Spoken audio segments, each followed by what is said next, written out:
स्वागत है आप सभी का। आपके साथ मैं हूं पूजा सचदेवा। शाम के 4 बज चुके हैं और वक्त हो गया है 4 के मोर्चे का, 4 बजे की अहम खबरों का। हर बड़ी खबर की होगी मोर्चाबंदी। इसमें हर मोर्चे पर होगी 4 बड़ी खबरें और हर खबर की होगी चौतरफा पड़ताल। तो चलिए शुरू करते हैं सबसे खास न्यूज बुलेटिन 4 का मोर्चा।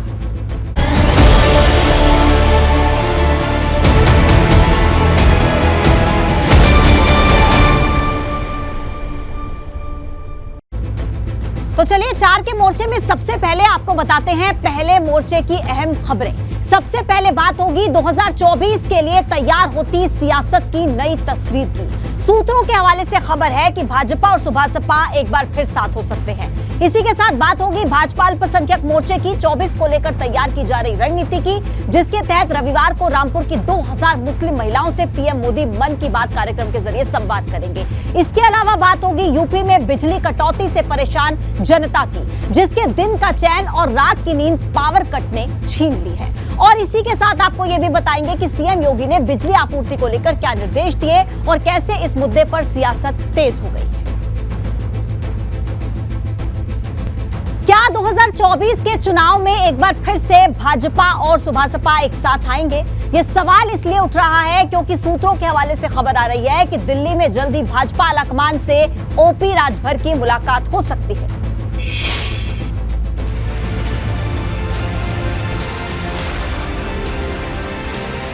गठबंधन के लिए साथी की तलाश कर रहे ओपी राजभर क्या फिर भाजपा के साथ हाथ मिलाएंगे? क्या लोकसभा चुनाव में सियासत की नई तस्वीर देखने को मिलेगी? सूत्रों के हवाले से मिल रही जानकारी के मुताबिक दिल्ली में जल्द ही भाजपा आलाकमान से ओपी राजभर मुलाकात कर सकते हैं, जिसके बाद भाजपा और सुभासपा के गठबंधन पर अंतिम मुहर लग सकती है। सूत्रों से जो जानकारी मिली है उसके मुताबिक अगस्त में भाजपा और सुभासपा के गठबंधन की घोषणा हो सकती है। राजभर का भाजपा से गठबंधन हुआ तो 2 सीटों पर बात बन सकती है। फिलहाल शीर्ष नेतृत्व के सामने 2 सीटों की बात रखी गई है, जिसमें एक सीट घोसी या गाजीपुर, जबकि भदोही और चंदौली में से कोई एक सीट होगी। अगस्त में गठबंधन का औपचारिक ऐलान हो सकता है।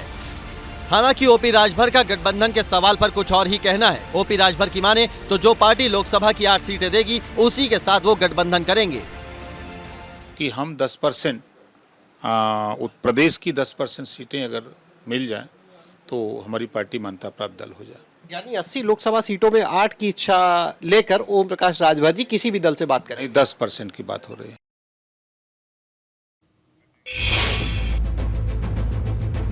पीएम मोदी रविवार को मन की बात करेंगे और इस बार पीएम मोदी रामपुर की मुस्लिम महिलाओं से संवाद करेंगे। रविवार को पीएम मोदी के मन की बात कार्यक्रम का प्रसारण होगा। इस बार पीएम मोदी रामपुर की मुस्लिम महिलाओं से मन की बात करेंगे। रामपुर की 2000 मुस्लिम महिलाओं को कार्यक्रम में शामिल होने के लिए न्योता भेजा गया है। उत्तर प्रदेश के रामपुर से जो बड़ी तादाद में अल्पसंख्यक भाई और बहन हैं, उनके साथ मोदी जी जुड़ेंगे। बड़ी तादाद में वहाँ पूरे देश के अंदर अल्पसंख्यक समाज आज मोदी जी के मन की बात को सुनता है।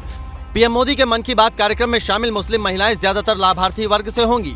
भाजपा अल्पसंख्यक मोर्चा ने इसके लिए तैयारी की है। लोकसभा चुनाव को लेकर भाजपा अल्पसंख्यक मोर्चा लगातार रणनीति तैयार कर रहा है। इस कार्यक्रम को भी उसी रणनीति से जोड़कर देखा जा रहा है। मन की बात के लिए देश की 14 जगहों को चुना गया है, जिसमें 2 यूपी से हैं। रामपुर और ललितपुर से पीएम मोदी सीधे जुड़ेंगे।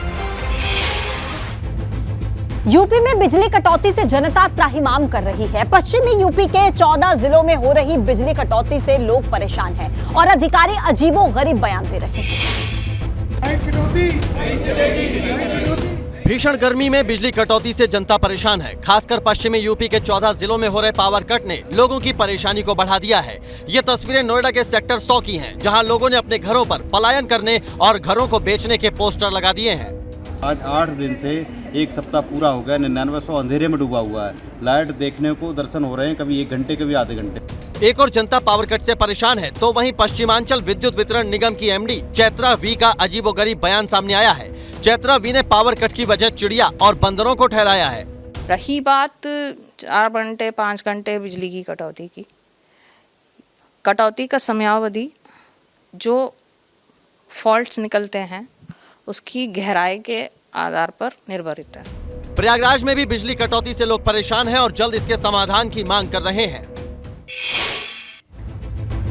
तो देखिए, यूपी में बिजली कटौती के मुद्दे पर अब सियासत भी तेज हो चुकी है। एक तरफ तो सीएम योगी ने बिजली कटौती की समस्या का समाधान करने के अधिकारियों को निर्देश दिए, तो दूसरी तरफ विपक्ष इसको लेकर सरकार पर सीधे तौर पर हमलावर। बिजली कटौती को लेकर सीएम योगी ने नाराजगी जताई है। सीएम योगी ने कहा कि प्रदेश में बिजली व्यवस्था में तुरंत सुधार किया जाए। साथ ही सीएम ने ऊर्जा मंत्री, विद्युत निगम के चेयरमैन और अधिकारियों को तलब करके निर्देश दिया कि विद्युत आपूर्ति पर फीडर वाइज जवाबदेही तय की जाए। इसके साथ ही सीएम ने निर्देश दिया कि विद्युत व्यवस्था को तत्काल सुधारें, सभी जिलों में कंट्रोल रूम बनाएं, हर हालात से निपटने की तैयारी करें, पीएम बिजली के हालात की मॉनिटरिंग करें, जरूरत पड़े तो अतिरिक्त बिजली खरीदें, गाँव शहर के खराब ट्रांसफार्मर फौरन बदलें, जिला मुख्यालयों को 24 घंटे बिजली मिले, तहसील मुख्यालयों को 22 घंटे बिजली दी जाए, तो वहीं गांव को 18 घंटे बिजली मुहैया कराई जाए। दूसरी ओर विपक्ष सरकार पर बिजली कटौती के मुद्दे पर हमलावर है। शिवपाल यादव ने बिजली कटौती को लेकर सरकार पर तीखा बयान दिया है। विफल मंत्री और इनका सब कर्मचारियों का भी ठीक नहीं है और सरकार में भी तालमेल ठीक नहीं है। उसकी वजह से पूरी सरकार आज उत्तर प्रदेश की सरकार विफल है। चार के मोर्चे में आगे बढ़ते हैं दूसरे मोर्चे की खबरों पर, और दूसरे मोर्चे में बात होगी 2024 को लेकर जारी सियासी बयानबाजी की। फिरोजाबाद पहुंचे सपा के राष्ट्रीय प्रमुख महासचिव प्रोफेसर रामगोपाल यादव ने भाजपा पर तीखा हमला बोला, तो साथ ही विपक्षी एकता का दावा भी किया। और इसी के साथ आपको बताएंगे विपक्षी एकता के दावे को कांग्रेस नेता प्रमोद कृष्णम के बयान से कैसे झटका लगा है। इसके अलावा बात होगी चित्रकूट पहुंचे सपा के डेलीगेशन की, जिसने जेल में बंद सपा नेता फराज खान के घर पहुंचकर उसके परिजनों से मुलाकात की है। और इसी के साथ आपको बताएंगे कि संभल में भाजपा अल्पसंख्यक मोर्चा के सह मंडल अध्यक्ष को क्यों बेरहमी से पीटा गया। फिरोजाबाद पहुंचे सपा के राष्ट्रीय प्रमुख महासचिव रामगोपाल यादव ने भाजपा पर तीखा हमला बोला। रामगोपाल यादव ने कहा कि अगर 2024 में भाजपा सत्ता में आई तो लोकतंत्र बचेगा नहीं। सपा के राष्ट्रीय प्रमुख महासचिव प्रोफेसर रामगोपाल यादव पिछड़ा वर्ग सम्मेलन को संबोधित कर रहे थे और इसी दौरान उन्होंने भाजपा पर चुन चुन कर प्रहार किया। यूपी में कानून व्यवस्था के मुद्दे पर रामगोपाल यादव ने निशाना साधा। इसी के साथ 2024 के लिए विपक्षी एकजुटता को लेकर कहा कि विपक्ष एकजुट है और वक्त आने पर अपनी ताकत दिखाएगा। आपको लगता नहीं कि लोकतंत्र खत्म हो रहा है? लोकतंत्र की मान्यताएं लगभग खत्म हो गई और 24 में जीतने के बाद जब खत्म हो जाएंगी, लोकतंत्र का मतलब क्या है? लोकतंत्र खत्म हो जाएगा फिर चुनाव हो न हो उसका अर्थ क्या है? रोजाना लोग मारे जा रहे हैं, रोजाना बलात्कार हो रहे हैं, रोजाना कचहरियों में गोली से लोग मारे जा रहे हैं। तो अगर यही लॉ एंड ऑर्डर अच्छा है तो मुबारक हो मुख्यमंत्री। विपक्ष पूरा एकजुट हो रहा है, एक दो को छोड़ के। कांग्रेस क्या करने को तैयार है वो ना आपको मालूम है ना हमें मालूम है। तो अच्छी तरह जानते हैं कि कैसे बीजेपी को हटाया जा सकता है। एक तरफ तो सपा के राष्ट्रीय प्रमुख महासचिव रामगोपाल यादव विपक्षी एकजुटता का दावा कर रहे हैं, तो दूसरी तरफ कांग्रेस के नेता आचार्य प्रमोद कृष्णम का बड़ा बयान सामने आया। प्रमोद कृष्णम ने कहा कि इन दिनों लोकसभा चुनाव को देखते हुए विपक्षी एकजुटता की बात कही जा रही है, लेकिन वो एकजुटता कहीं दिखाई नहीं दे रही। आचार्य प्रमोद कृष्णम ने यह भी कहा कि दलों से ज्यादा दिलों को जोड़ने की जरूरत है। कांग्रेस मुक्त भारत का सपना भाजपा का है, लेकिन कुछ लोग भाजपा के सपने को पूरा करने में जुटे हुए हैं। कांग्रेस के बिना विपक्षी एकता कभी नहीं बन सकती। दलों को जोड़ने की जो कोशिश हो रही है ये अच्छी बात है, लेकिन इससे पहले दिलों को जोड़ना ज़रूरी है। मुझे लगता है अभी विपक्षी एकता में जो भी हमारे सारे मित्र हैं इनके दिलों में कुछ ना कुछ बात फ़र्क है, कुछ ना कुछ बातें चल रही हैं, इनके जहन में कुछ चल रहा है। तो भाई पहले ये फैसला करो कि बीजेपी हटाना ज़रूरी है या कांग्रेस को मिटाना ज़रूरी है। अगर आप बीजेपी को हटाना चाहते हो तो हम आपके साथ हैं,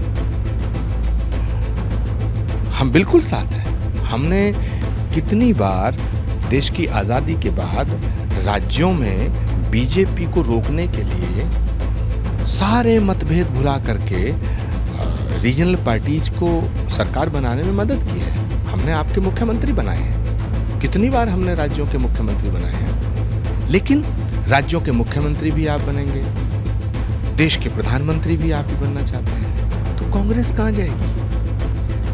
आम आदमी पार्टी कहती है कि साहब दिल्ली और पंजाब छोड़ दो, केसीआर कहते हैं तेलंगाना छोड़ दो, स्टालिन कहेंगे साहब तमिलनाडु छोड़ दो, ममता दीदी कह रही है बंगाल छोड़ दो, तो कांग्रेस कहाँ जाएगी? तो कांग्रेस मुक्त भारत का सपना तो भाजपा का है, लेकिन कांग्रेस मुक्त भारत के इस सपने को साकार करना चाहते हैं क्या आप?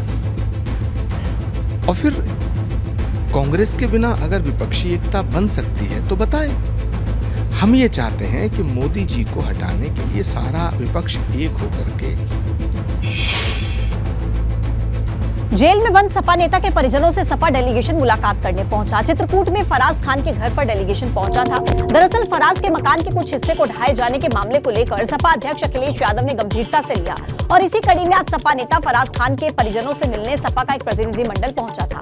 आपको बताएं कि चित्रकूट जेल में बंद विधायक अब्बास अंसारी और उनकी पत्नी निखत बानो को गैर कानूनी तरीके से मिलवाने के आरोपी स्थानीय सपा नेता फराज खान के घर को प्रशासन ने बुलडोजर से गिरा दिया। जो आपने स्टोरी पहले बोली उससे समाजवादी पार्टी उसके लिए नहीं आई। समाजवादी पार्टी गरीब, कमजोर और मजबूरों की पार्टी है। उनकी दिक्कतों, उनके ऊपर हो रहे अत्याचार और अन्याय पे खड़ी होती है, यही समाजवादी विचारधारा है। सवाल केवल एक है, अवैध अतिक्रमण के नाम पर जिनका मकान ढाया गया, अगर इन्होंने गलती की थी, अनियमितताएं थी यहाँ पर, तो क्या एक मकान की अनियमितताएं जांच की जाएंगी? उस बस्ती में रहने वाले और लोगों की अनियमितताएं जांच जाएंगी। एसआईटी को जांच के लिए 7 दिन का और वक्त मिल गया है।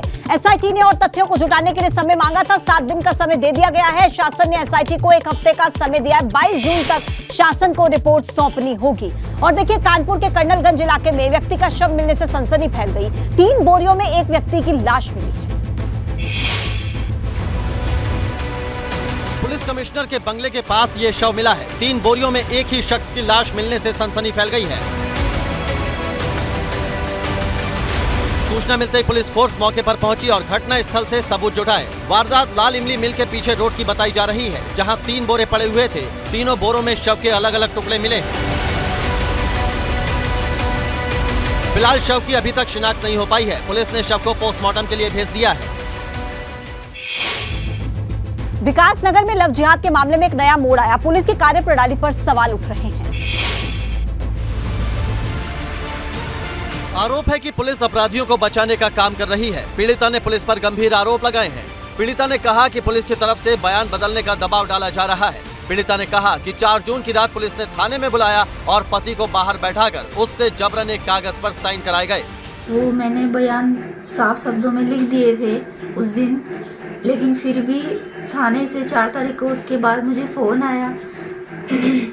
फ़ोन आने के बाद मुझे साइन करने के बहाने से थाने में बुलाया गया, जोर ज़बरदस्ती करके रात को बुलाया गया था और मैं गई थी। लेकिन वहाँ पर पता चला कि मेरे पति को उन्होंने बाहर कर दिया कि कुछ बात करनी है। देहरादून में हादसे की हैरान कर देने वाली एक तस्वीर सामने आई। डोईवाला के लच्छीवाला टोल प्लाजा पर एक बड़ा हादसा होते होते टल गया। ट्रक की चपेट में आने से बाल बाल बची स्कूटी सवार युवती। ब्रेक फेल होने से डिवाइडर से टकराकर ये ट्रक नीचे गिरा।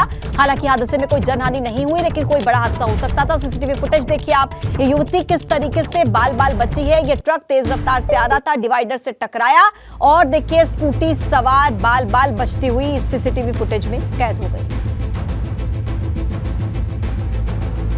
इस बीच एक और बड़ी खबर आपको दिखा दें। नोएडा पुलिस ने 360 किलो गांजा बरामद किया है। बीएचयू के स्टूडेंट गांजा तस्करी में पकड़े गए हैं। करीब 70 लाख रुपए गांजे की कीमत बताई जा रही है। उड़ीसा से दिल्ली ला रहे थे नशे की खेप। पुलिस ने 2 युवकों को गिरफ्तार किया है।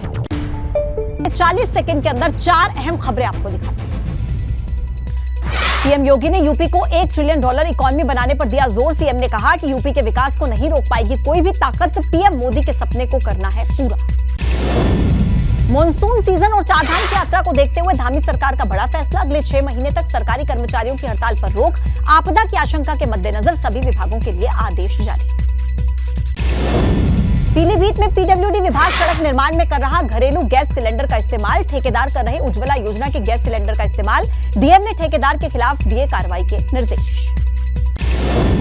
फिरोजाबाद में बाबा नीम करौली के जन्म स्थान पर पहुंचे मुख्य सचिव दुर्गा शंकर मिश्र। कार्य योजना के बारे में अधिकारियों से विस्तार से जानकारी ली। पर्यटन विभाग ने बाबा के जन्म स्थली को विशेष पर्यटन स्थल बनाने की बात कही।